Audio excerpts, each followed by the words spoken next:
mid ah shirka madaxda Soomaalida oo dhowr jeer horay u baaqday ayaa maanta si rasmi ah u furmay warkii ugu dambeeyay ayaad maqli doontaan iyo waliba arrimaha horyaalla madaxda Soomaalida shil ka dhacay dhagax buur iyo qabri dahar wadada u dhaxaysa oo uu ku dhaawacmay afhayeenkii baarlamaanka deegaanka iyo wasiirka macdanta sidoo kale dhimasho ayaa jirta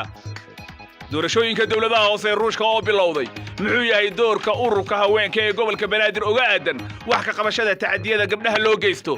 mar walba waxaan ku wacyigelinaynaa waalidiinta inay bartaan ubadkooda hooyadu inay la saaxiibto caruurteeda hooyadu inay waqti siiso gabadheeda laakiin furitaanka iyo qoysaska burburkooda ayaa wuxuu sababayaa ilmihii inaanay helin aabihii iyo hooyada inay koriyaan xaq u lahaayeen gabar Talyaani ah oo muddo al-shabaab u afduubneed oo markii dambe la sii daayay ayaa loo xushay inay ururada ka hortaga islaam naceebka xubin ka noqoto haddaba maxay tahay sababta gabadhan loo soo xushay oo islaamka markay iyadu qaadatay lagu neebcaaday oo lagu dhibaato ay kala kulantay marka way aragnimo waxay qabtaa iyadoo Talyaaniga in islaamka la neceb yahay ciyaarihi ayaa sidoo kale maqli doontaan iyo barnaamijkeennii isbuuclaha ee mawjadaha baraaruga idaacaddan waxaa wadajir u soo wada saaray xasan sheekh cumar cismaan iyo axmed mursal aniguna waxaan ahay cabdirasaaq catoosh dunida iyo maanta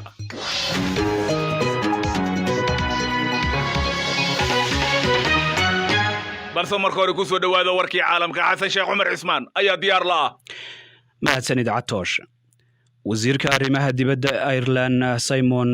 Coveney ayaa ku booriyay dawladda Britain inay wax ka bedesho wax ka qabashada sharciyada muranka dhaliyay ee la qorsheeyay ee sida xun u xumeeyay xiriirka kala dhaxeeya midowga Yurub hindisa sharciyeedkan oo ay ka doodi doonaan baarlamaanka Britain isniinta soo aadan ayaa wasiirada UK siin doona awood ay wax kaga bedelaan ama ay ku diidaan xeerarka la xiriira qaybo ka mid ah heshiiska ka bixitaanka Britain ee midowga Yurub iyo Jamhuuriyadda Ireland dawladda ayaa qiratay in tallaabadaasi ay jabinayso sharciga caalamiga isagoo la hadlayay BBC-da Mr Coveney waxa uu sheegay in sumcaddii Britain ay durba hoos u dhacday The British government, in my view, is behaving in an extraordinary way and aragtidayda xukuumadda Britain waxay u dhaqmaysaa si aan caadi ahayn dadka reer Britain-na waa in ay arrintaa ogaadaan waayo in dalka Britain dibaddiisa looga wada xaajoodo arrin noocaas oo kale ah waxay dhaawac weyn ku tahay sumcadda Britain on important issues like this is being damaged in a very serious way mas-uuliyiinta dalka Belarus ayaa sheegaya in la xirxiray 250 qof oo ka qayb galayay dibadbaxyo xoogan oo looga soo horjeedo dawladda oo ka socda caasimadda dalkaasi ee Minsk 10,000 oo qof ayaa dalbanaya waxa ay bilaabeen inay socod ku maraan wadooyinka magaalooyinka dalkaasi kuwaasi oo dalbanaya inuu iscasilo hogaamiyaha muddada dheer xukunka hayay ee Alexander Lukashenko dibadbaxyadu waxa ay socdaan xaddii shanaad oo xiriir ah kadib doorashadii madaxtinimada ee lagu murmay bishii hore tiro badan oo ka mid ah booliska rabshadaha ka hortaga ayaa mar kale la geeyay magaalada caasimadda ee Minsk iyagoo xirxiray ama xiray goobaha muhiimka ah ergeyga gaarka ee qaramada midoobay ee dalka Belarus Anais Marin ayaa ka digay qatarta ka dhalan karta daadinta dhiigga dadka shacabka ah dalka Ruushka qaybo badan oo kamid ah waxa ka socda codaynta doorashooyinka magaalooyinka iyo gobolada dalkaasi waxaana doorashooyinkan ay dhacayaan toddobaadyo kadib markii aqalka Ruushka looga arrimiyo ee Kremlinka uu la kulmay cambaareen la xiriirta tuhunka ah sumaynta loo geystay Alexei Navalny oo ah hogaamiyaha mucaaradka dalka Ruushka wariye ka tirsan BBC-da oo jooga Ruushka ayaa sheegaya in inkastoo ay taagan tahay saameynta madaxweyne Putin haddana uu xisbigu halgamayo waxaa loo jeediyay xisbiga dhaleecayn dhanka musuqmaasuqa ah doorashooyinkan ayaana tijaabo u ah xisbiga talada haya ee United Russia heerka uu ka gaari karo marka la gaaro doorashooyinka baarlamaanka qaranka ee Ruushka sanadka soo socda isbaaysiga mucaaradka ee horseeday mudaharaadyo ballaaran oo ka dhacay Mali ka hor afgambigii bishii hore ayaa diiday maanta oo axad qodobo laga soo saaray wadahadal 3 maalmood socday oo ay la yeesheen hoggaanka militariga iyo kooxo kale kooxda M5RFB ayaa waxa ay sheegtay in waxa laga soo saaray wadahadalada aanay mudnaan siinaynin waxa ay ku sheegeen aqlabiyadda codka ee hogaamiyaasha dadka rayidka ah heshiiska ayaa lagu sheegay in madaxweynaha ku-meelgaarka uu noqon doono ama noqon karo qof rayid ah ama askari hogaamin doona dalka 18 bilood ee soo aadan ilaa inta laga qabanayo doorashooyin. waxay sheegeen in la dhisi doono golo sharci dejin oo ku-meelgaar ah oo ka kooban xubnaha M5RFB iyo xisbiyada siyaasadda, hogaamiyaasha diinta iyo kooxo kale. ugu dambeyntiina dalalka Tanzania iyo Uganda ayaa kala sixiday heshiis ogolaanaya dhismaha dhuun saliid ciriin oo gaaraysa 1500 oo kilomitir oo ka imaanaysa ceelasha saliidda Uganda tagaysana ilaa dekedda Tanga ee Tanzania.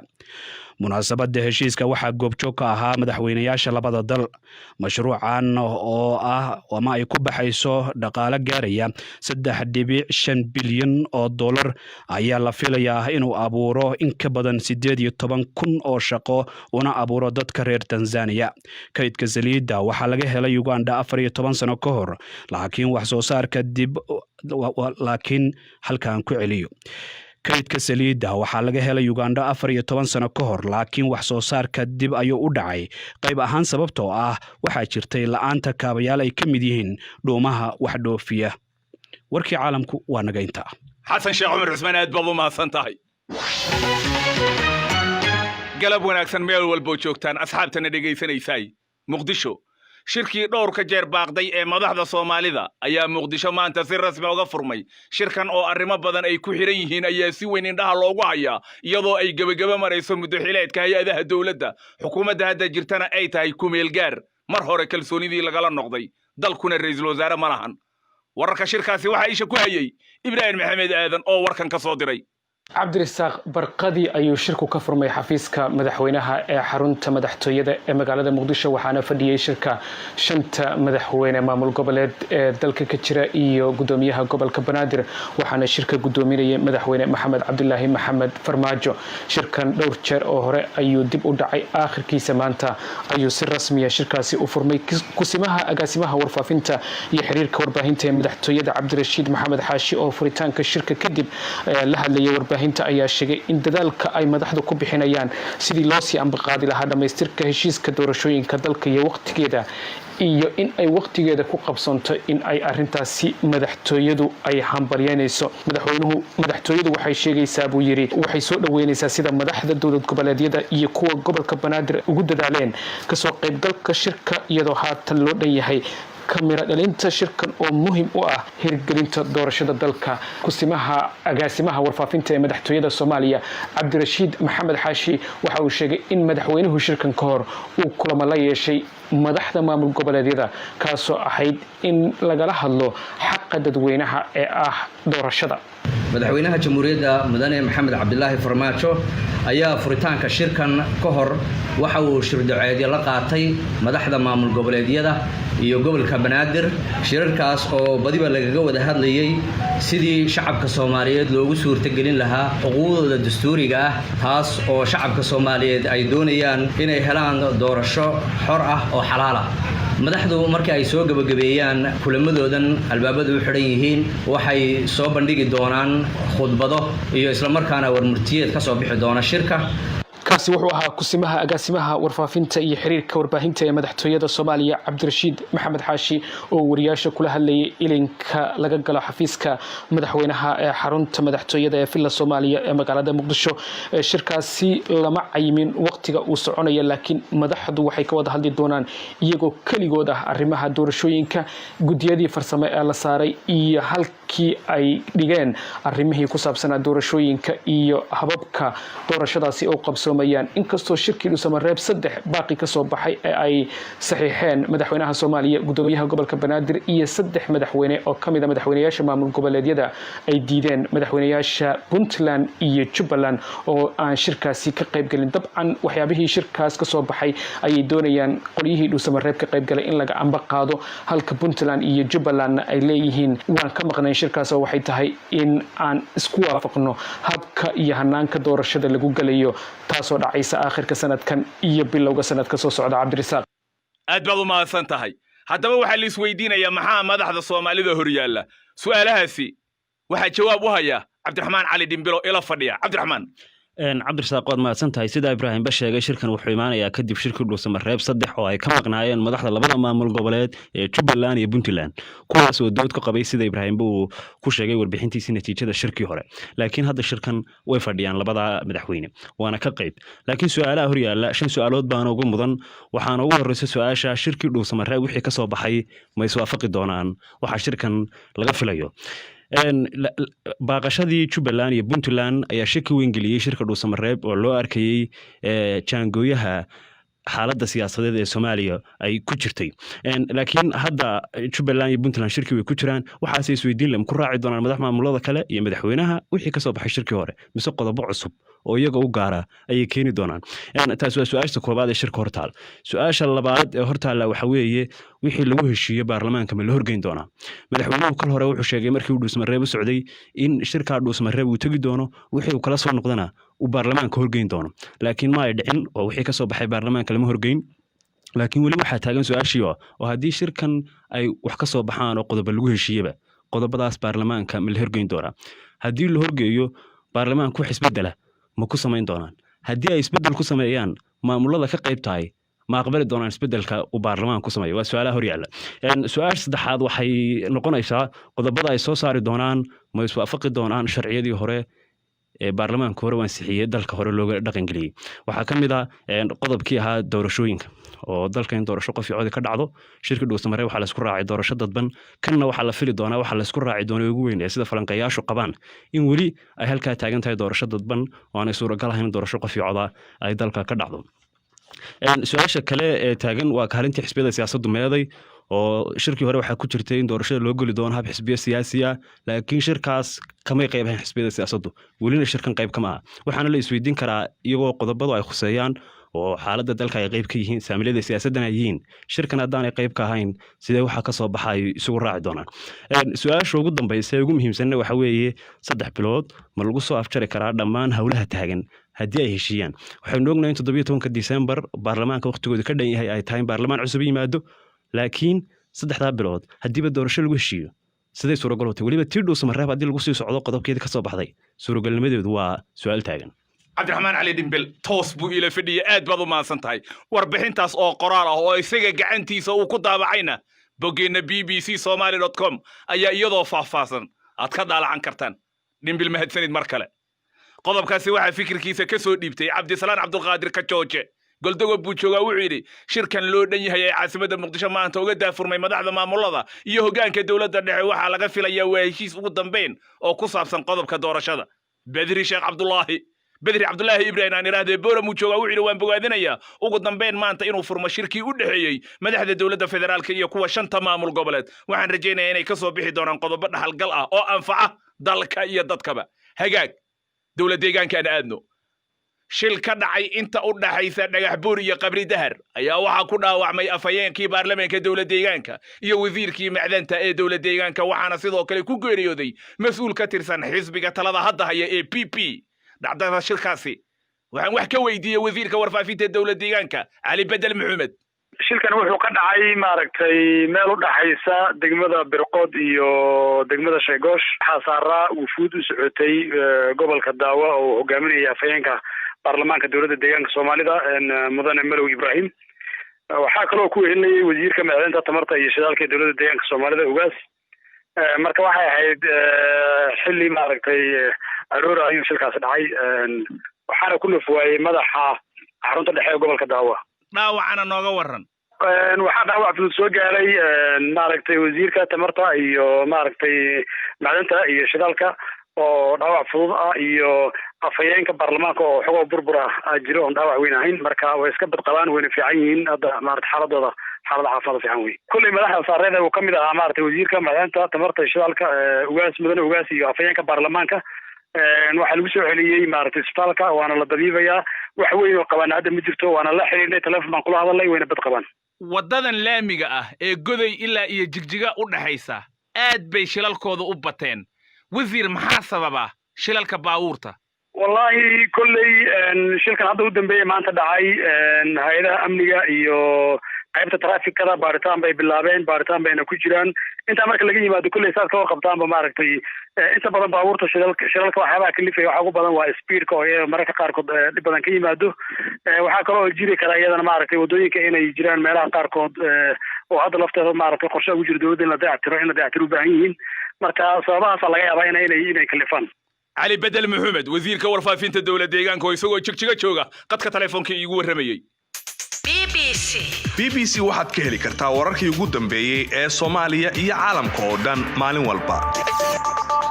dadweynaha dalka Ruushka codkooda waxay maanta ka dhiibanayaan doorashooyinka dawladaha hoose oo dalka ka socda. doorashooyinkan ayaa tijaabo weyn u ah xisbiga talada dalkaasi haya. wararka BBC amuraasi ka qortay waxaa soo jeedinaya Xasan Sheekh Cumar Cusmaan. ku dhawaad 160,000 oo musharax ayaa u tartamaya kuraasta baarlamaanka dawladaha hoose iyo gudoomiyaasha gobolada ee dalka Ruushka. codbixintan ayaana imaanaysa toddobaadyo kadib markii looga shakiyay in lagu sameeyay hogaamiyaha mucaaradka dalkaasi Alexei Navalny sun waxyeeleysan neerfaha. kooxdiisu waxay ku andacoonaysaa in arrintan lagu sameeyay amar ka yimid madaxweynaha dalka Ruushka Vladimir Putin. hase yeeshee aqalka Kremlin-ka ayaa beeniyay in wax lug ah ku lahaa arrintaas. Mr. Navalny oo xanuunsaday 20 bishii Agoosto aynu ka soo gudubnay ayaa haatan lagu dabiibaya dalka Jarmalka toddobaadkii la soo dhaafana. dhaqaatiirta isbitaal ku yaala magaalada Berlin ayaa sheegay in koomadii uu ka soo baxay oo haatan xaaladiisa caafimaad ay soo hagaagayso. maanta oo axad ah dalweynaha Ruushka waxay u tahay maalin weyn oo malaayiin qof codkooda ay ka dhiibanayaan kumanaan goobood oo la diyaariyay. doorashooyinkan ayaana ah kuwii ugu horeeyay tan iyo markii dib u habeyn lagu sameeyay dastuurka dalka Ruushka oo afti ahayd bishii July, taasi oo ogolaanaysa in Mr. Putin oo ah madaxweynaha dalka Ruushka uu xukunka sii hayo ilaa 2036. waxaa sidoo kale loo arkaa doorashooyinkan ismuujin loogu jiro doorashada baarlamaanka qaranka sanadka soo socda. sanadkii la soo dhaafay mudaharaadyo ballaaran ayaa ka dhacay magaalada caasimadda ee Moscow kadib markii laga reebay musharaxiin badan oo ka tirsan mucaaradka doorashooyinkii dawladaha hoose. mahadsanid. muqdisho aan dib ugu noqono. shalay waxaa ka dhacay caasimadda Soomaaliya Muqdisho shil lagu sheegay inuu ahaa kufsi iyo dil loo geystay gabar mar dhow dhamaysay iskuulka. walow aanan si rasmi ah loo shaacinin sida saxda ah ee ay wax u dhaceen, haddana falkani wuxuu abuuray hadalhayn badan iyo cadho xoog leh oo dadku ay ka muujinayaan dhimashada gabadhaasi. falalka kufsiga guud ahaan Soomaaliya meelo badan ayay ka dhacaan. haddaba muxuu yahay doorka ururada haweenka Soomaaliya marka ay timaado dhibaatada dumarka soo gaarta? Jawaahir Maxamed Jaamac oo loo yaqaano Jawaahir Barqab waa gudoomiyaha haweenka gobolka Banaadir. Fartuun Ismaaciil ayaa amurtan uga warrantay. waa mahadsan tahay. dhacdadan waa dhacdo xanuun badan. haweenka Soomaaliyeed meel walba ay joogaan iyo guud ahaan ummadda Soomaaliyeed waxay ahayd dhacdo wada taabatay. marka xamda waxa loo geystay lagu tilmaamay inuu yahay kufsi, walow aan sugayno baaritaanka iyo xaqiiqda isbitaalka, laakiin in la dilay haddana laga soo tuuray daba intaba waa maragtay caddahay. waa dhacdadii saddexaad ee ka dhacaysa magaaladan Muqdisho, laakiin xamdi waxaa moodaa in la wada kacay oo dadku ay si gaar u taabanayso maadaama ay ahayd gabar yar oo ka dhalatay qoys danyar ah, abtigeed soo korsaday, hooyadeed iyo aabeed ay kala tageen, haddana maanta ay raadinaysa nolol iyo mustaqbal wanaagsan. marka waxaan codsanaynaa laamaha amniga iyo madaxda qarankaba dhammaan in ay hesho cadaalad. Jawaahir, dhaleeceyn iyo cambaareynka sokow ururkiina tallaabo uu qaaday ma jira ka haween ahaan? annaga tallaabada aan qaadayna waxay ahayd mar walba waxaan ku wacyigelinaynaa waalidiinta inay bartaan ubadkooda, hooyadu inay la saaxiibto carruurteeda, hooyadu inay waqti siiso gabadheeda. laakiin furitaanka iyo qoysaska burburkooda ayaa wuxuu sababayaa ilmihii inaanay helin aabihii iyo hooyada inay koriyaan xaqa u lahaayeen. marka waa magaalo caasimada, waa magaalo aad u weyn. dhacdadan waa dhacdo aad u xanuun badan. mar walba iyo waqti walbaba waxaan u taaganahay inaan maaragtay aan dhibaatadaas dumarka Soomaaliyeed kaga digno. ma jiro sharci lagu difaaco, mana jiro wax hadda anagu gaar ahaan aan ka qaban karno. baarlamaanka Soomaaliyeed ay maaragtay in badan aan ka sugaynay sharcigii jinsiga oo la rabay in la baabi'iyo xuquuqda carruurta iyo tacadiyada loo geysanayo haweenkaba. waxay u baahan tahay baarlamaanka iyo sharci adag oo madaxweynuhu saxiixo kadibna maaragtay lagu fuliyo. haddii aysan dhicina ma dhici doonto in gabdhaha Soomaaliyeed dhibaatada laga daayo. wax haween ahaan aan qaban karnana ma jirto. wasaaradda haweenka iyo xuquuqul insaankuna waxay gudbisay sharci, golaha wasiirada baxgareeyay, baarlamaanka yaalaan. welina ma garan karno sababaha arrinkan diinta iyo waxa lagu dabaqaayo iyo dhibaatada gabdhaha loo geysanayo caawa culimada Soomaaliyeed jawaahir waa maasanta su'aasha ugu dambaysa jawaahir qoyskan dhibka uu soo gaaray ee gabadha ay ka dhalatay ma u tagteen oo ma u tacsiyeyseen oo dareenkiina ma u muujiseen ma tusteen maanta magaalada dareenkeeda iska dhaafa tacsiyeyn waxaan ka hadalnay barnaamijyadii waxaan ka hadalnay doodo TV-yada iyo reerkaba dhibka waa la wada qaybsanaynaa laakiin maxaan u qaban karnaa waa su'aasha waxaan rajaynaynaa ka codsanaynaa laamaha amniga CID-da taliyaha booliska in la xaqiijiyo xeer ilaalinta iyo maxkamadaba ilaa ma laga keeno sharciga marnaba ma joojin doono jawaahir maxamuud jaamac oo iyadoo muqdisho joogta BBC-da warramaysay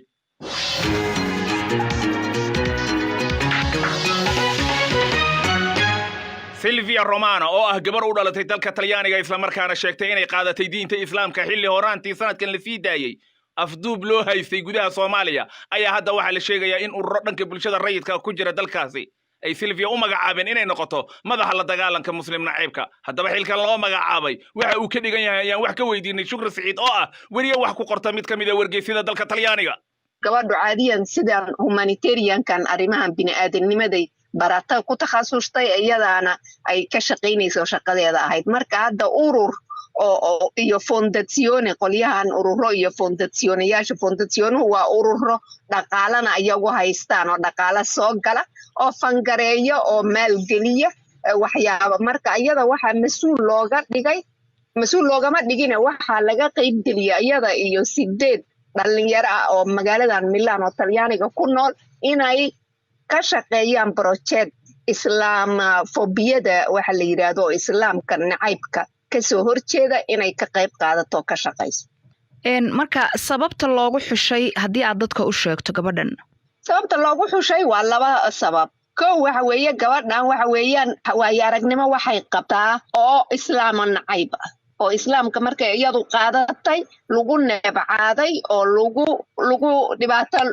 ay kala kulantay marka way aragnimo waxay qabtaa iyadoo Talyaaniga in islaamka la neceb yahay labo waxa weeyaan waa qof caan ah oo adduunka caan ka ah oo magac leh maadaama iyada laftirkeeda la afduubay oo dhibaato badan ay soo martay saddex waxa weeye hawsheedaba waxay tahayba iyadiyo islaama iyo iyadiyo oo maxay bini'aadanka sida la isugu soo dhaweeyo iyo sida loo ixtiraamo ay ku takhasusto baratay taas iyadoo laga duulayo yaa waxa la yiri marka ka shaqee adigu projectkan oo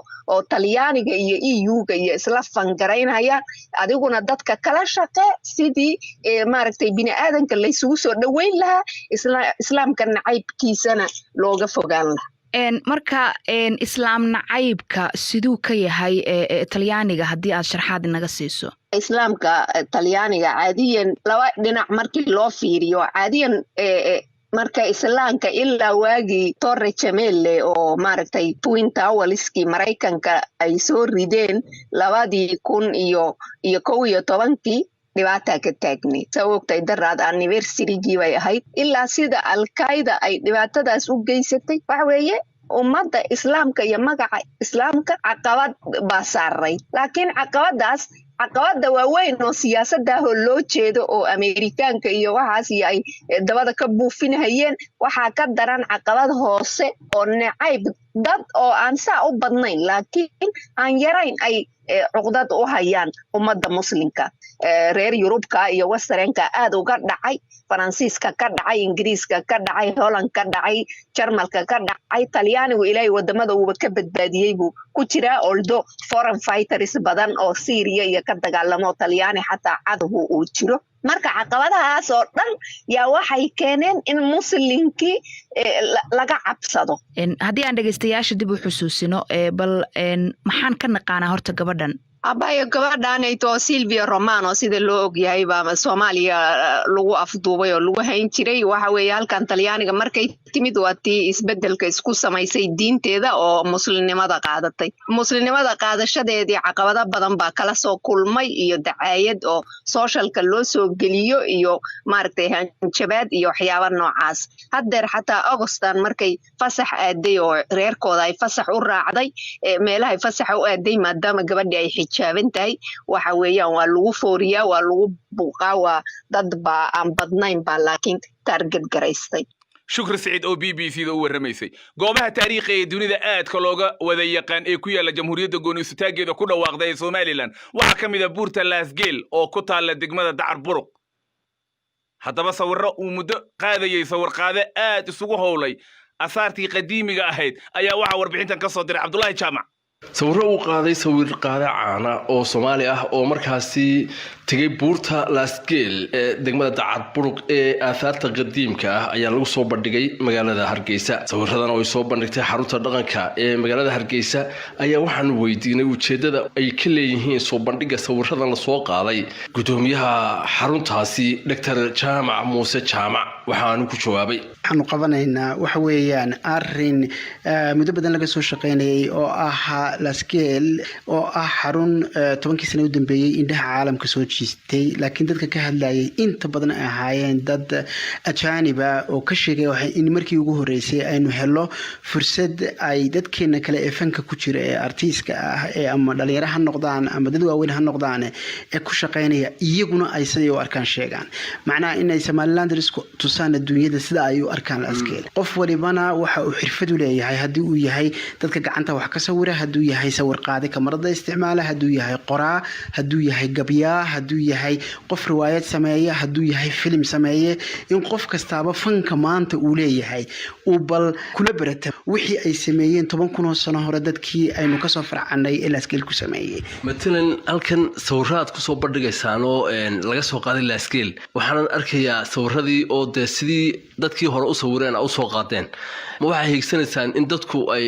dadkaasiba sawirray sameeyeen 10 sano ka hor noolaa ayaa ka leedahay dadka imika waxbay sameyn karaan waxaan doonaynaa in isku xidhno fanaanka ereyga fanaan waa erey hadii jeer music oo la xidhiidhiyo fanaanku waa qof alaaliyo qof kasto wax farshaxana ama shaxna ah sameeya marka fanaaniintii joogtay Laasgeel 10 sanadood ama 7 sanadood ka hor ee sameeyay fankan iyo shaxankan quruxda badan leeno aragnay iyo maanta kuwa jooga ama ha isticmaalaan kamarad ama ha isticmaalaan gacantooda ama ha isticmaalaan gabaygooda maxaa xidhiidh ka dhaxeeya marka waxaan doonaynaa inaan taa muujino oo halkii khudbada laga jeedin jiray ay qolo kastaaba waxa ay u leedahay iyadu hibada in hibadeedu ku soo bandhigto maanta waxaynu ku bilaabaynaa oo ugu horeeya qaybtii sawir qaadista waxaynu soo xulanay sawir qaadista dalka inta ku nool ugu qiimaha badan markay noqoto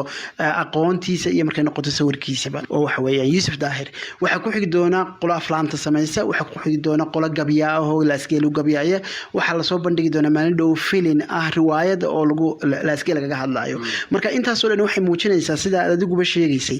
war dadka hore ee farshaxanka sameeyay fikirey halabuurka lahaa iyo halabuurka maanta xidhiidhka ka dhaxeeya waa maxay halkaas baynu ka raadinaynaa sirta Dr. Jaamac maxaa markaa aad uga jeedaan ugu dambeysay aad doonaysaa marka sawirradan aad soo bandhigtaan ee caalamka ku baahisaan in laga arko oo laga ogaado waxaan doonaynaa in la ogaado waxa uu dalkan iyo qarankani uu ummadda adduunka la wadaagi karo Laasgeel waxay noqotay meeshii ugu soo jiidashada badnayd waxaanay ka mid tahay Afrika oo dhan meelaha ugu qiimaha badan markay noqoto sida loo ilaaliyay farshaxankaas marka maadaama ay ummadda dibadda soo jiidanayso waxaan yoolkayagu yahay in ummadda dalka gudaheeda ku nool la tuso qiimaha ay leedahay haatana ku soo dhawaada barnaamijkeennii mawjadaha baraaruga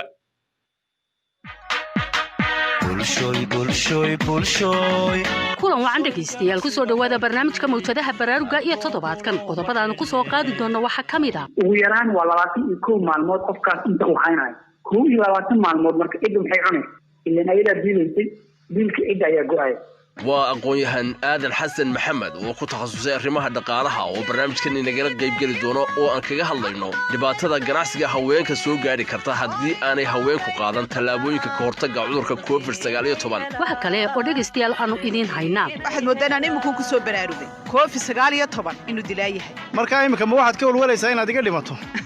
oo maxaan kaaga walwali carruurtayda ayaan u walwalayahay waa maadayskii taliya tacab iyo jilayaashii umaadays cusub inoola diyaara toddobaadkan waxaa intaasi dheer wararkii coronavirus iyo waddamada geeska Afrika iyo weliba ka qaybgalkii barnaamijka aad ku lahaydeen iyo jawaabihii su'aalihiinna waxaa barnaamijkan idiin soo jeedin doona anigoo Safiya Ali Yuusuf iyo Cabdillaahi Jaamac وهاجا سفيا haddii aan bilowno barnaamijka toddobaadkan sidii aynu tilmaanay waxaynu ku soo qaadi doonaa dhibaatada ganacsiga haweenka soo gaari karta haddii aanay haweenku qaadan tallaabooyinka ka hortagga cudurka COVID-19 balse marka hore aan ku bilowno wararkii u dambeeyay coronavirus iyo dalalka geeska Afrika Safiya ayaa inoo dul mari doonta haddii aan ku bilowno dalka Soomaaliya heerka uu shalay taagnaa COVID-19 tirada guud ee uu ku dhacay waxay dhan yihiin 3,376 qof 98 qof ayaa u dhintay 2,791 waa ay ka bogsadeen tirada uu haatan haya waxay dhan yihiin 487 qof dalka Itoobiya heerka uu shalay taagnaa COVID-19 tirada guud ee uu ku dhacay waxay dhan tahay 63,888 qof 996 qof ayaa u dhintay waxa ka bogsaday 24,493 qof tirada uu haatan hayo COVID-19 ee dalka Itoobiya waxay dhan yihiin 38,399 qof dalka Kenya haddii aynu eegno heerka uu shalay taagnaa COVID-19 tirada guud ee uu ku dhacay waxay dhan yihiin 35,969 qof 619 qof ayaa u dhintay 22,717 qof ayaa ka bogsaday tirada haatan uu hayo COVID-19 ee Kenya waxay dhan yihiin 12,579 qof dalka Djibouti haddii aynu u kacno heerka uu shalay taagnaa COVID-19 tirada guud ee ku dhacay waxay dhan yihiin 5,394 qof 60 qof ayaa u dhintay 5,327 qofna waa ay ka bogsadeen tirada haatan uu hayo ee dalka Djibouti COVID-19 waa 6 qof madaxa xiriirka dadweynaha ee wasaaradda horumarinta caafimaadka ee jamhuuriyadda iskeed ugu dhawaaqday madaxbannaanideeda ee Somaliland ayaa maanta u sheegay BBC Media Action isagoo ku sugan magaalada Laascaanood in guud ahaan tirada laga baaray COVID-19 ee Somaliland ay dhan tahay 8,280 qof iyada oo 72 saacadood ee u dambeeyayna la baaray 386 qof oo 3 qof oo kamida laga helay tirada guud ee baarista lagu helay COVID-19 ee Somaliland ayaa haatan dhan 906 qof 32 qof waa ay u dhinteen 727 qofna way ka bogsadeen maxasan Safiya haddii barnaamijkan guda galno qaybihiisa kala duwan Xaawo Yuusuf waa haweeney kamid ah ganacsatada Muqdisho oo waqtigan wali lagu guda jiro xanuunka COVID-19 ku dhaqanta talaabooyinka ka hortagga iyadoo oo fahansan in uu cudurkani dalka aanu wali ka bixin halistiisuna ay taagan tahay siyaasi daraadeed waxa ay wali sii wada kala fogaanshihii dadka la faray iyo faraxalkii iyo iyadoo waliba afkeeda iyo sankeedaba daboosha marka ay gurigeeda joogto iyo goobteeda ganacsiga waxay ka taxadirtaa in xanuunkani u soo dhunto macaamiishana waxay kula talisaa in la qaato talooyinka wasaaradaha caafimaadka ay soo saaraan Xaawa waxay ka mid tahay haweenka ku ganacsada suuqa Xmarweyne ee magaalada Muqdisho waxa halkaas kula kulantay wariye Raxma Xasan Maxamed oo magaalada Muqdisho joogta laga soo bilaabo ilaa markii uu wadanku u soo galay cudurkan ee COVID-19 ilaa aanigan runtii taxadar weyn ayaan dhankayga ka qabtaa ama gurigayga ama dadka ganacsiga igula jiro ee dukaanka igala shaqeeyo runtii mar walbani naftaada ama nafta dadka kale aad la nooshahay ama dadka aad wax ka gadanaysidna in aad ka fikirtid waa ay wanaagsan tahay goorma ayaad soo bilowday ku dhaqanka talooyinka caafimaad ee ka hortagga corona runtii waxaan soo bilaabay ilaa markii cudurkani oo wadanka u soo galay talooyinka caafimaadka ee aan dhageystay ee soo saartay wasaaradda caafimaadka ilaa hadda wadanka wali oo cudurku ku dambeeyo inkastoo sidoo hore ahayn waan ku dhaqmaa oo ilaa hadda talooyinkii caafimaad misleedahay haddii xanuunkan uu ku dhaco qof ka mid ah qoyskaaga in ganacsigaaga uu saameyn ku yeelan karo runtii saameyn weyn ayuu ku yeelanayaa guriga qof ka mid ah haddii uu qabto dadka dhan saameyn ayuu ku yeelanayaa maxaad ka hortag ah oo aad samaysay marka aad joogto ganacsigaada inta badan waxa ugu badan aan maanta qabto waxaa ka mid ah gacmaha inaan gloveska ku xirto dhaqmo badan aan sameeyo kaleeto biyo kulul sidee ku arkaan macaamiishaada markay ku arkaan adigoo wali taxadar ee koronaha muujinayo oo kaleeto waji xirkii waxyaabahaas oo kale markaa sameynayso kale runtii horta dadka isku midka ilaahay kama dhigin dad waxaa laga yaabaa in ay kula yaabaan markaas oo kaleeto ay ku dhahaan maxaa cudurkii wadanku uu ka baxay waayadan maxaa u xiranaysaa waxyaabahaas oo kale caqabado way jiraan dadka aan kala kulmo marka gloveska xiratid ama maaskiga ah xiratid oo qofkii isiraaba qofkan baa qabo cudurkii cabdilaahi waa ay mahadsantahay xawe yuusuf oo joogta magaalada muqdisho waxaa sheekadeeda ka duwan sahre maxamed muuse oo ku magac dheer sahre macalin oo ah haweenay ganacsi ku jirta weligeed kuma ay dhaqmin tallaabooyinka ka hortagga covid-19 waxay ka ganacsataa dharka dib loo isticmaalo ee hudhaydhka loo yaqaano ganacsigeeda karoonaha aanay ka hortaggiisa ka feejignaynin saamayn ayuu ku leeyahay waa tan sahra oo ka waramaysa sababta aanay u qaadan tallaabooyinka ka hortagga wariya xawe axmed maxamed oo joogta garowe ayay u warantay coronaviruskan waxaan ku yiraahdaa adduunka wuu saameeyay meel walba uu ka dhacay saasay tahay anigu af xidhka iyo gacmo xidhka iyo anigu waxa waaba ka soo horjeeda sababtay tahay ilaahay baan aaminsan qofka hadduu ilaahay isku xidhana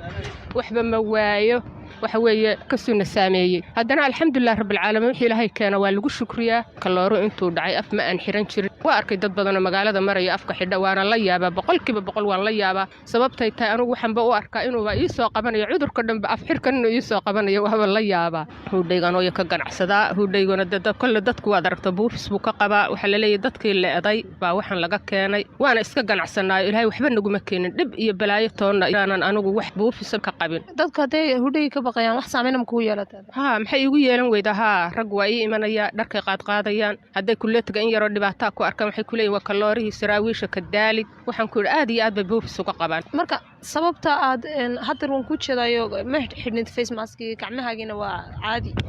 oo agabkii ay sheegeen wasaaradda caafimaadka in la xidho ma aadan xidhan sababta aad u diiday oo aadan rabin inaad xidhato maxay tahay hooyo waxay tahay anigu ilaahay baan aaminsanay mar laba ilaahay baan isku xidhaa waxa weeyaan dhibaatana kamaan arag mana xidho mana hadarna uma diyaarsani leedahay haddaad xidhatid faraha iyo afka kaa soo gaadhaya hadda ilaahay qadartiisa baan ka soo horjeedaa waxa weeye rabbi qaadirka wuxuu keenay waa lagu xamdiyaa dhibaatana kuma arag hadarna waa ka soo horjeedaa xiranna maayo safiya aad baa u mahadsanyihiin xawe yuusuf iyo sahre macalin oo ahaa haween ganacsiyo yaryar ku jira oo kala joogay magaalooyinka muqdisho iyo garowe haatan waxaa barnaamijka ku soo biray aqoon-yahan aadan xasan maxamed magaalada muqdisho isagoo jooga ayuu barnaamijka ka qayb geli doonaa haddii aad dhegaysatay sheekooyinkii kala duwanaa ee haweenkii ganacsiga ku kala haystay labadaasi magaalo ee aan soo sheegnay ee mid ahaani ku dhaqanto ilaa hadda tallaabooyinka ka hortagga cudurka covid-19 ta kalena aanay weligeed ku dhaqmin maxaa adiga kaaga baxay marka laga hadlo waxaa waxay samaysay ka hortag sidiisabana haddii marba uu cudurku soo galo iyadoo wuxuu samaynayaa ganacsigeeda kaliya kuma ekaanayo dadkii ka ganacsada ayaa waxay sii gaarsiinayaan alaab ka qaata dad kale dadkaasi haddana dad kale sii gaarsiinaya waxna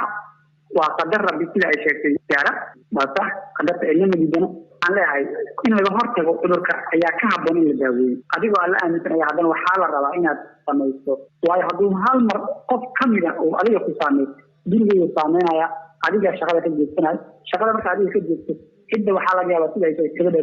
guud ay ka ganacsataa biilka cidda ay u geyn lahayd in la waayo ugu yaraan waa 21 maalmood qofkaas inta uu haynayo 21 maalmood marka cidda maxay cunay ilaan ayadaa biilaysay biilka cidda ayaa go-aya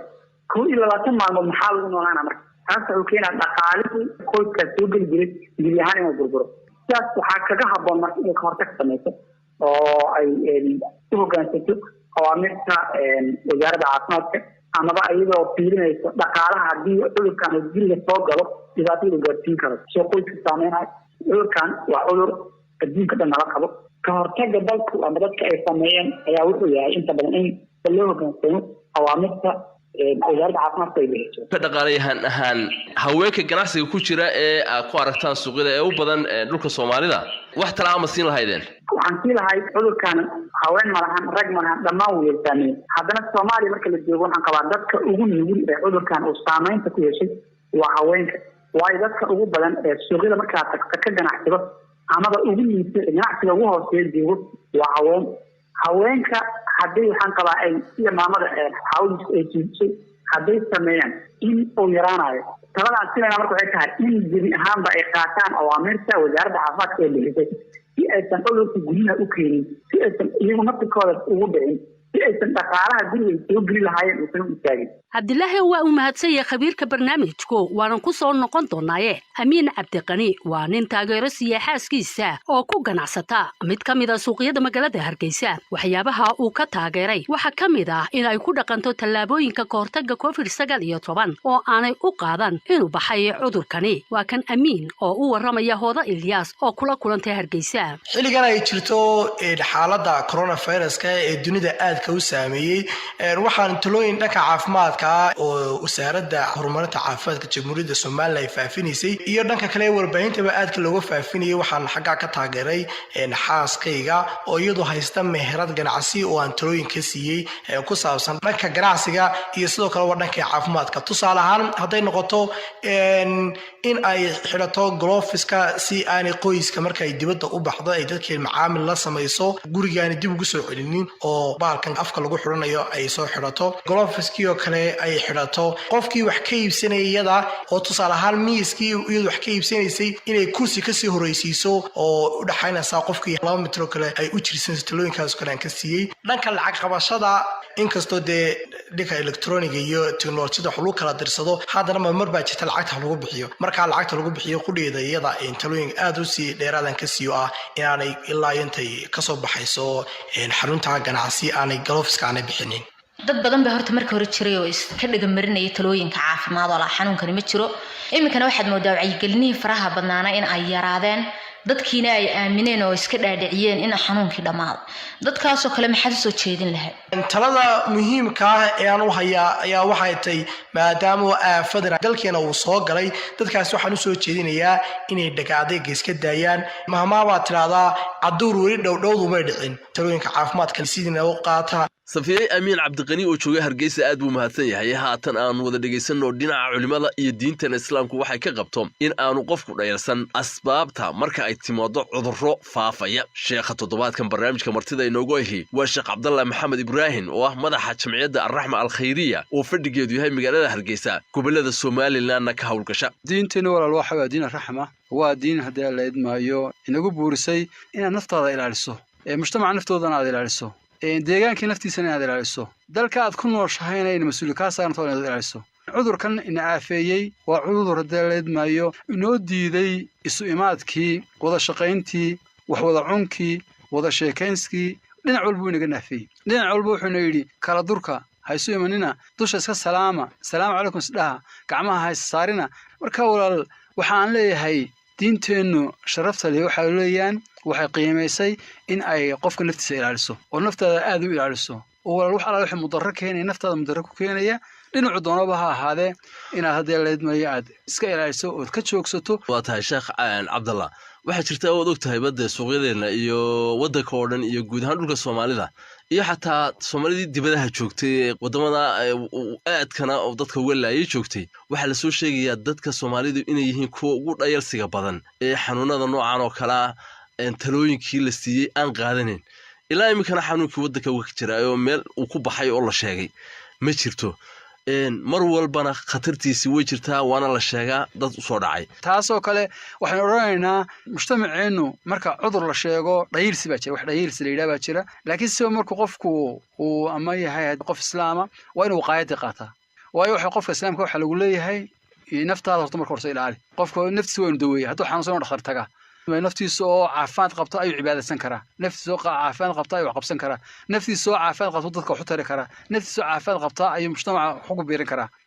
marka diinta islaamku intaa waa ilaalisay marka intaa ay ilaalisay waxa la doonayaa qof caafimaad qaba oo qawiya oo mujtamaca wax ku biirin kara oo tiisa iyo takala daryeeli kara marka dadkeenu dhaga adayga in ay haday dibad joogaan iyo haday gudaha joogaanba waxaan ka waaninaynaa in isla diinta islaamka aan taaqabin Cabdillaahi oo aad ayuu u mahadsan yahay Sheekh Cabdalla Ibrahim Maxamed magaalada Hargeysa ayaa uu joogay haatan aan dib ugu laabto khabiirka barnaamijka Aadan Xasan Maxamuud oo cilmiga dhaqaalaha bartay si uu uga jawaabo su'aalaha ay dhageystayaashu ina soo weydiiyeen dhageystahani waa Badri Cabdillaahi Maxamuud wuxuu joogaa Boorama wuxuu leeyahay khabiirka dhaqaale waxa weydiinayaa haweenka ganacsatada ee Soomaalidu badankoodu waxa aad moodaa inaanay u dhagan guleyn qaadashada talooyinka koortaga cudurka COVID-19 inta badan ma dhageystaan wacyigelinaha socda ama idaacadaha ka socdaan ama meel kale ka socdaan marka khabiirka waxa weydiinayaa buu yiri dhibaatooyinka leeg baa soo gaari karta haddii dhaqaalaha haweenku kuududsado ama uu fadhiid noqdo isagoo ka dhashay taasina ka taxadar la'aanta cudurrada faafa sida kan oo kale marba haddii ka taxadar la'aan ay imaado oo cudurkiiba uu meesha soo galo waxaa imaanaya burbur dhaqaale maxaa sababayo qofkii aan ka taxadirin cudurkan ayaa si fudud waxaa ugu soo gudbaayo cudurkii oo adduunyada ku faafay cudurku markuu isoo gudbo qofku xanuunsanaya reerkii buu kula laabanaya haddana ma taxadiraya markuu reerka ku laabto hergaba ahayo leey gurigii oo dhan uu saameynaya waxaa halkaas ku istaagayo ama fadhiisanayo dakligii ama mishaarkii ama dhaqaalihii kasoo geli jiray alyoomka ahay ee maalinlaha ahay taasi ay keenaysaa in geli ahaanba qofku kiradii korontada oo guri iska bixi waayo taasna ay dhaqaalihii ama ganacsiga qofku uu waday jaamac maxamuud xirsi wuxuu joogaa degmada gaashaamo kilika shanaad ee waddanka Itoobiya gaar ahaan tuulada la Kamburwaaqo waxaan weydiinayaa buu yiri waa iska caddahay in haween badani aanay ku dhaqmin buu yiri talaabooyinka ka hortagga COVID-19 taasi ma keeni karaysaa buu yiri in macaamiishii ka yaraato haweeneyda aan qaadan talooyinka oo ay macaamiishu u badato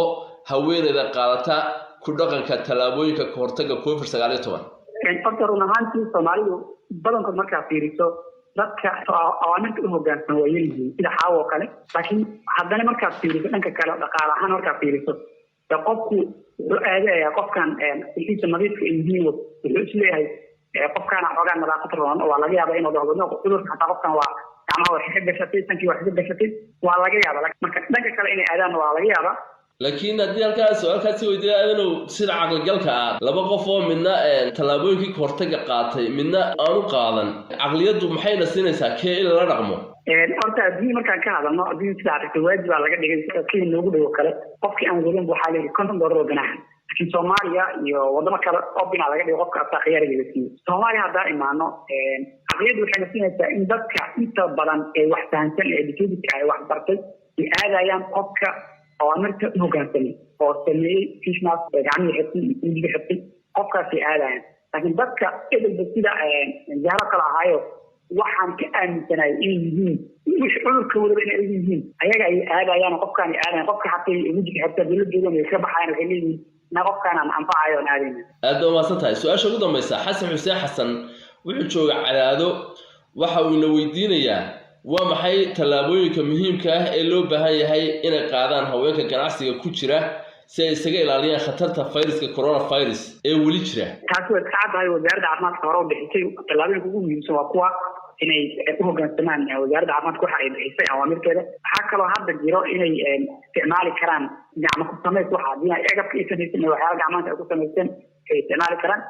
cabdilaahi aad ayaad u mahadsantihiin adiga dhaqaalayahanka iyo dhegaystayaashuba toddobaadka dambena haddii eebbaydmo sidan oo kale ayaynu khabiir u bandhigi doonaa weydiimaha dhegaystayaasha barnaamijka mawjadaha baraaruga ayay dhegaystayaashu la socdaan oo BBC Media Action diyaarisay laanta afka Soomaaliga ee BBC-dana waa ay ka dhegaysanayaan haatan waxa aynu soo gaadhnay waqtigii aan wada dhegaysan lahayn maadayskii talo iyo tacab waa kuwan jilayaashii maadaysku السلام عليكم والله المريم ساكم حال الشيغ والله الياسمي ولا وعيه adigu maxaad sheegtay alxamdulillah walaal wacnaan saaka shaqadii dawad ka habsaad ha walaal hooyayan yar caawinayay dee shaqo badan ma jirto waan iska soo habsaamaa waa runtaa walaalo ma shaqaa jirta waan iska dhex fadhinaa markuu darisku adeegto maryanay inagu weli waan isdhiibi la'nahay ee ganacsiyo badan waabay xidhmeenba waa run laakiin waa wax laga baxayo isdhiibi mayno haa xaalado ka adag ayaan isdhiibi weynay laakiin maryanay miduunbaa iga tala ah maxay tahay taladaasi waa inaanu qaadnaa tallaabooyinka ka hortagga waayo badbaadada nafteenna ayaa ka horaysa ganacsi waa siday tahay weliba innagu maalin walba dad kala duwan baynu la kulannaa waa inaynu isilaalinaa waad og tahay in dadkeenni socdaan oo madiinaba maanta way naga hoosaysaa innaa lillaah walaalo gabadhaa wanaaggeedii markaad xasuusto waan ooyaa haa walaa ilaahay ha u naxariistee ilaahay karoona ayuu ku sababa yaasmini halkaa waxaad ka ogaanaysaa cudurkani siduu u fidayo iyo sidaa fudud inuu dadka u dili karo haa walaal bal qoyskii madiina iga waran xaalkoodu waa sidee adigaa jaar laahaaye ayagiyow bal sheega maanta waxa hoosta iska kiingeliyey isirey soo annagaa 2 mitir isku jirna bal fadhiiso isirey oo adiguna naga fogow inaynu tallaabooyinka ka hortagga COVID-19 ka qaadanno waa wax inoo wanaagsane bal ii warrama maxaa sheegteen wanaag baa la sheegay geeridii madiina oo waran nagu noqotay ayaanu ka sheekaynayna allahay xasuusinina geeridaas aad baan uga naxay gabadhaa geerideeda qof kasta oo maalinuun arkay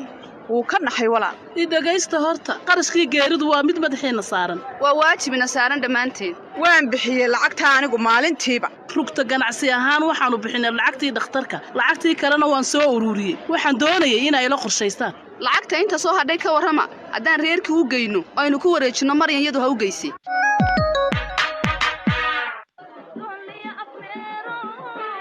haye maana iska warantaada ma aqaani joog bal gabriye meeshaada ha soo dhaaf waa maxay joogto maxaa kugu dhacay wabad cadhaysan tahay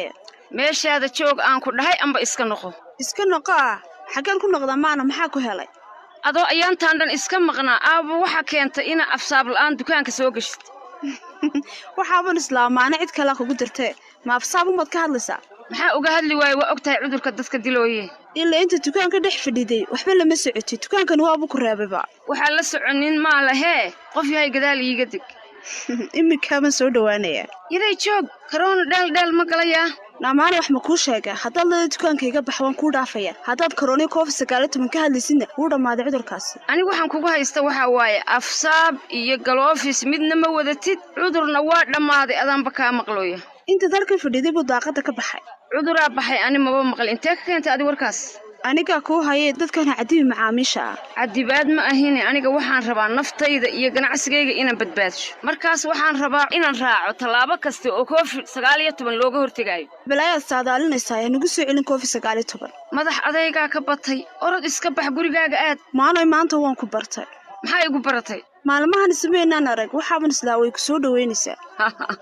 intaan ka badana ilaahay amarkii macaydintan baa soo dhaweyn u taqaanaa hodaney karoona aan iska ilaalino soo dhaweyn maahino markaan kulaayo waad habsaantay waa iska sidan oo kale marba haddaad sidan u cabsanaysid iska xidh carwadan ganacsiga maxaan u xidhaa ka hortag leen wadnaay iminka maanada guleeda COVID-19 kuma hortagaysid saas le ma ookay adi inaad qaadato waano aanan adkayn oo naxdintaa taagan ubay gooriya ayaan warar ku sheegaya iska waran waa khayra soo gal maalin walba karoonihii madacadda dhegayso kuu ganaaxay ikraan hooyo soo fadhiiso waaba sii baktiinaya xilliga kula halkaad ka timi maheradii mise guriga hooyo ma maheradan ka imaadaaba jirta walaaca iigu weyni waa inay maheradii macaamiishii ka yaraatay say madiina u geeriyootay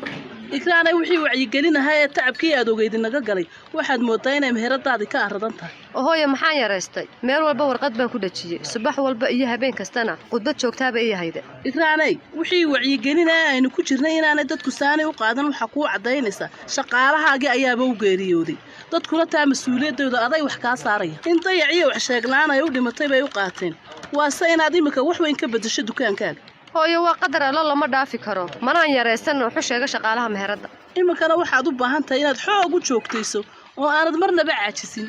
maxaan joogteeya hooyo meheradda waa inaan xidho waayo macaamiisha way ka baqanayaan maadaama cudurkan u dhintay qof shaqaalaha ka midi xidho dukaan la xidhayaa ma jirtee balse arrintaasi waxay u baahan tahay in bulshada laga wacyigeliyo haddii dukaankii laydhaa qof ayaa ka xanuunsaday ama ka dhintay la xidho soo dadku ka yaaci maayaan wallaahi hooyo dadku aad waxu maqli maayaane balse ka daadi mayno xusheegooda horta hooyo miyaad ogtahay aabba inuu baadiyaha aaday miyi oo hooyo muxuu miyigana ka doonay hooyo adeero ayaa xanuunsan baa la dhahay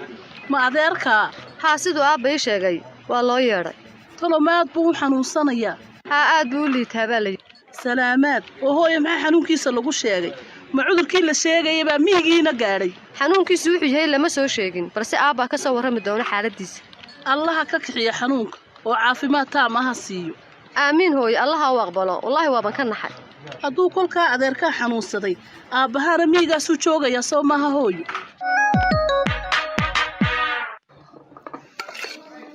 cabdiyow koobkaa ii soo dhib aan biyo ku shubtee bal anigana igu shubcaa oo cashadii waaban kaa boobee caawa anigaan casho u jeedinay igamaad boobteen ma wax hore ayaad cuntay may caawa casho uma jeedo maalmahan walwal ayaa igu jira maxaad ka walwalsan tahay waxaad mooddaa inaan imikuu ku soo baraarugay COVID-19 inuu dilaa yahay markaa iminka ma waxaad ka walwalaysaa inaad iga dhimato oo maxaan kaaga walwali carruurtayda ayaan u walwalayahay oo waayo aniga waa ariga tag adigu soo ninuun ma tihid haddaa maxaan ahay maalintaan sidaa u dhinto ayaad naa kala guursanaysaa ma adigaa ii joojinaya laakiin anigu carruurtaydaan u baqayaa inay hooyolaan dareemaan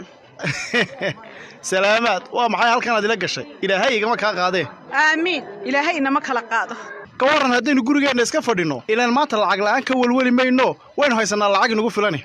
waynu haysannaa laakiin tacabkeenna ma dib baynu u cunnaa inta cudurkani inaga dhammaanayo waxaynu kaydsannay ayaynu iska cunaynaa taasi ma soconaysa cabdiyowe ha ku fikirin maxaa diidaya COVID-19 ayaynu ka baxsanaynaa waar sidaa cudurka lagagama baxsadee wax kala sheeg ninkaagani maryanay anigu waxaan ku odhan lahaa dukaanka aan iska xidhno siti qabax qadiijo warsame wuxuu yidhi aan dukaanka xidhno waar sabab lagu qanci karana ma hayside aniga maad dhegaysan haye balwad cabdiyo waxaan ku jirnaa waa ganacsi haddaan maanta xidho suuqa waan ka baxayaa hadhowna way adkaanaysaa inaan ka soo kabto ganacsiga iyo badbaadadeenna waa midkee balarta cabdi oo istaji waxa aan kuu sheegayaa waa run oo waan isilaaliyaa ma sabab kaloon ganacsiga u xidho ayaa jirta maryanay ganacsiga waad xidhaysaa ma madiine ayaad ka wanaagsan tahay ma sheekadii berigii ee dukaanka xidh ayaad soo celisay aan runta isu sheegno runtaad ii sheegaysaa waa maxay maryanay cudurka saamayntiisa waad arkaysaa natiijadiisana waad ka dheragsan tahay sidaa awgeed waa muhiim inaynu ganacsiga hakinay intay wax isbeddelayaan cabdi oo waad ogtay ganacsigu inuu nolosheenna wax ka beddelay iyo halkaan ka soo bilownay maanta ma waxaad rabtaa inaad dib inoo celiso may dib inoo celin maayo laakiin nafteenna ayaan badbaadinaya adoo naf badbaadi isleh soo geeridu ma iman karto waa runtaa laakiin aqalkeenna aan isku dhowrno qadarka carar baa tahee rabbi ku kalsoonow sidaad u hadlaysaa maryan ma in lays ilaaliyo ayaa qadarka carara anigoo ganacsigayga haysta ayaan karoone balaayadiisa iyo baaskiisaba iska ilaalinaya ilaahay haynaga hayee maryanay sidaad isaga ilaalinaysaa cudurkan ilan waa ka albaab walba taagani cabdi oo waxaad ii sheegtaa waxa ku jaban haddaan aniga iyo macaamiishaduba ku dhaqanno tallaabooyinka ka hortagga COVID-19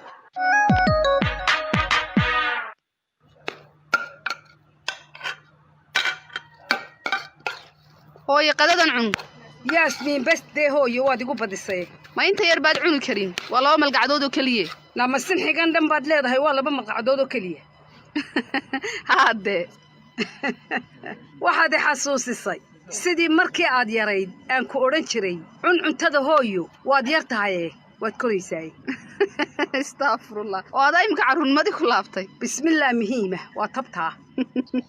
hooyo waad iga qoslisay maanta kol haddii waayee la sii noqdo waa la carruuroobayaa soo maaha dunidaa sidaa hooyo dunidii makaabay ugu darantao xanuunaan dawo loo helin isaa ugu meeraysanaya COVID-19 soo maaha waa laga yaaban yahay xanuunka dhimasho daayo dhaqaalihii buu dhulka la galay adigu ku dadaal si allaale sidii aad uga hortagi lahayd aafadan karoonuhu inaanu dhaqaalaha inaga soo gelin insha allah hooyo waan xafidsanahay tallaabooyinka ka hortagga COVID-19 weliba yaasmiinay hooyo raadi nin xilliganada kaa caawiya shaqadan ganacsiga muxuu ninku qabanayaa maxaanu qabanayn mataasaa la isweydiiyaa ma guur baad ka hadlaysaa hooyo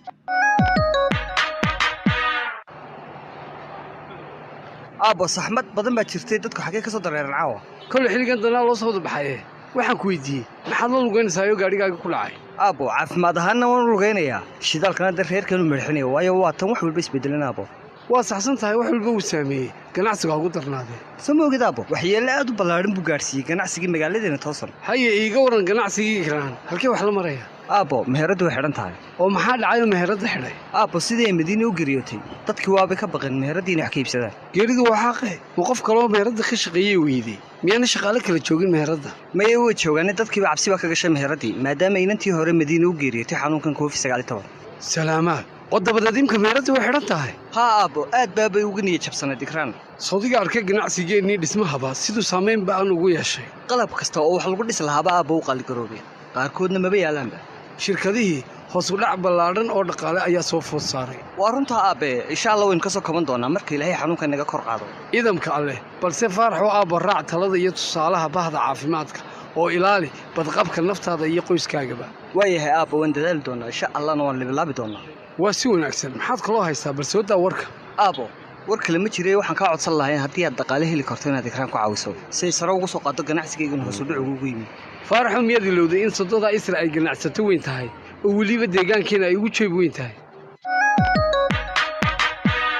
aad buu mahadsan yihiin jilayaasha maadiiska taliya tacab haddii eebba idmo toddobaadka dambe maadiis kale ayay inoo hayaan dhegaystayaale hawdayma la'aanina safiyaay gunaanadkii barnaamijka aynu soo gaadhnay haddii dhegaystayaasha aan la wadaago toddobaadka soo aadan qodobka aynu barnaamijkeenna ku soo qaadi doonno waa muhiimadda ganacsiga haweenka ay u leedahay inay aqbalaan in cudurka COVID-19 uu weli jiro inkastoo xayiraadihii la dabciyey wixii aad dhegaystayaal su'aalo haysaan khabiirada ah nagula wadaaga bartaan facebooka ku leenahay BBC Media Action Somali idinkoo barnaamijkanna mar kale halkaasi ka dhagaysan karaya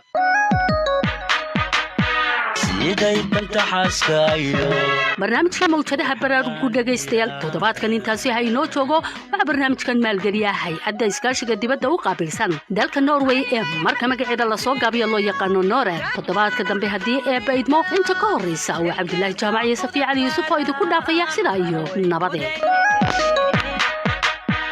way mahadsan yihiin asxaabtii barnaamijkaasi soo diyaarisay ciyaarihii haddaan idin xasuusiyo hadda waxaa socota ooba dhammaatay aan idhaahdee Leicester iyo West Bromwich 3-0 Leicester ayaa ku adkaatay maqribka waxaa wada dheelaya Tottenham iyo Everton idaacadii dunida iyo maanta intaasaan ku ekaysiinaya anigu Catoosh baan ahay labada barnaamij soo saariya farsamada gacanta uu ina hayay Mubaarak Cabdalla Mubaarak waa naga intaas nabadgelyo